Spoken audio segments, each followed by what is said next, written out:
వానల తర్వాత ఎండ తప్పదు, జలుబన్నాక తుమ్మక తప్పదు. వాహ్! భలే చెప్పానే. ఒక్కరోజు రాణిలాగా ఫీల్ అయ్యాను. ఎందుకంటే 1 మంత్ తర్వాత మా హస్బెండ్‌కి లీవ్ దొరికింది. ఆ ఒక్కరోజైనా బయటికెళ్ళాలనిపించింది. ఆయనకేమో ఒక్కరోజే గదా! ఇంట్లో ఉంటాను కదా! అని చెప్పి అన్నాడు. సరే మీరే చెప్పండి.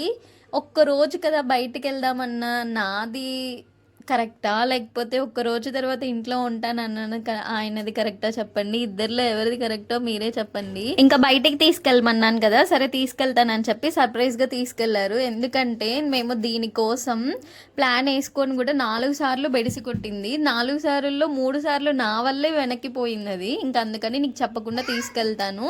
వెళ్ళిన తర్వాతే చూడు అని చెప్పి అన్నారు. అక్కడికెళ్ళిన తర్వాత నాకు మెట్రో స్టేషన్‌కి వెళ్ళిన తర్వాతే తెలిసింది నాకు అసలు ఎక్కడికెళ్తున్నాము ఏంటి అని. వీడియో లాస్ట్‌లో ఒక చిన్న క్లూ ఉంటది. అది తెలిస్తే నాకు కామెంట్ చేసి చెప్పండి. నెక్స్ట్ వీడియోలో చెప్తాను అసలు ఎక్కడికెళ్ళాము ఏంటి అని. ఈలోపు మన ఛానల్‌ని సబ్స్క్రైబ్